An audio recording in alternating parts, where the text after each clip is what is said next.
ध्यान देना बाबू, आज जो है विषय है कारक। हम विशेषण बताएं, विशेषण के पूरा डिफिनेशन कर दें। आज जो है कारक देखना, कारक किसे कहते हैं, ये ना कारक किसे कहते हैं?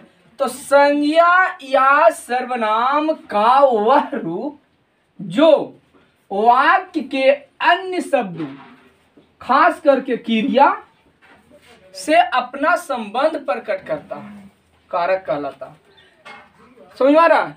yes. जैसे हो गया राम ने रावण को मारा, इसमें कर्ता कारक भी है और कर्म कारक भी है। जैसे राम कर्ता कारक है yes. और रावण जो है कर्म कारक है। आगे कैसे ही कर्ता कारक है और एक कैसे कर्म कारक है वो आगे हम पढ़ाएंगे तो पता चलेगा। फिर उसने उसको पढ़ाया, उसने उसको पढ़ाया, उसने कर्ता कारक, उसको कर्म कारक।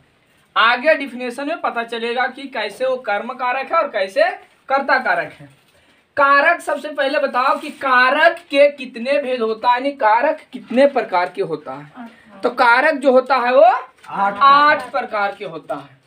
कारक को बांटा गया है, वो 8 प्रकार के बांटा गया है। एक तरफ कारक है, एक तरफ उसका चिन्ह है। चिन्ह से ही हम पकड़ लेते हैं कि कौन कारक है। एक में हो गया कर्ता कारक, उसका चिन्ह जो है से ने है। कर्म कारक चिन्ह को है।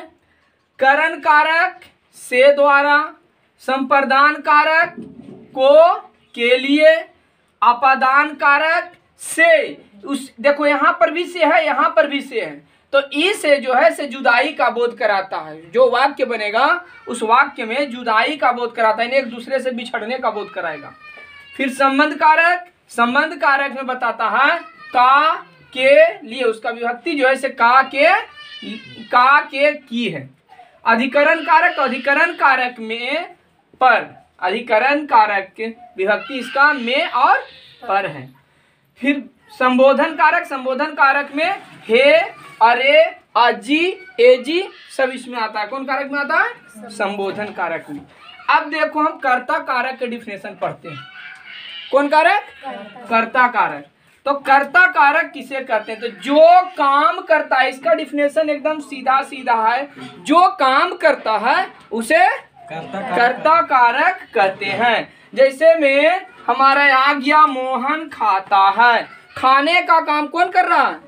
मोहन खाता है। तो मोहन में विभक्ति देखो कुछ नहीं है, विभक्ति पते नहीं चल रहा। मोहन हम ऐसे भी लिख सकते हैं मोहन ने खाया, तो ने जो है इसमें छुपा हुआ है yes. तो इसमें 0 विभक्ति है और इसमें ने विभक्ति है। तो खाने का काम जो कर रहा है वो कौन कर रहा है? मोहन कर रहा है, यानी जो काम करता है उसे कर्ता कारक कहते हैं। समझ में आया? इसमें मोहन ने खाया, तो मोहन खाने का काम कर रहा है, काम कौन कर रहा है? मोहन कर रहा है, इसलिए मोहन जो है से कर्ता कारक है। क्लियर? समझ में आ गया? yes. अब जो है से कर्म कारक किसे कहते हैं? तो कर्म कर्ता द्वारा, अभी हम बता के गए, कर्ता जो काम करता है उसे कर्ता कारक कहते हैं। लेकिन कर्ता कारक जो काम किया और प्रभाव जिस पर पड़ता है, यानी कर्ता द्वारा संपादित क्रिया का फल, यानी कर्ता जो काम किया उस क्रिया का फल जिस व्यक्ति पर या वस्तु पर जिस पर पड़े उसे कर्म कारक कहते हैं। यानी जो हमने काम किया और इस काम का फल जिस पर पड़ता है उसे क्या कहते हैं? कर्म कारक कहते हैं। हम काम किए तो कर्ता कारक, लेकिन फल जिस पर पड़ा उसे क्या कहते हैं?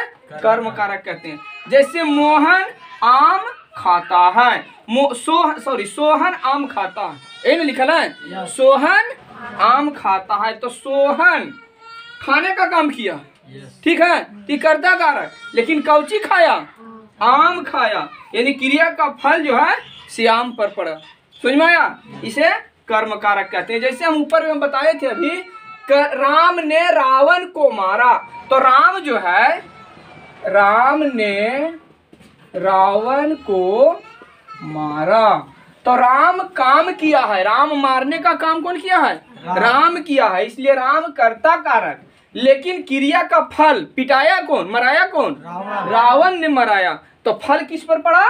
रावण पर पड़ा, इसलिए रावण कर्म कारक हो गया। कौन कारक हो गया? कर्म।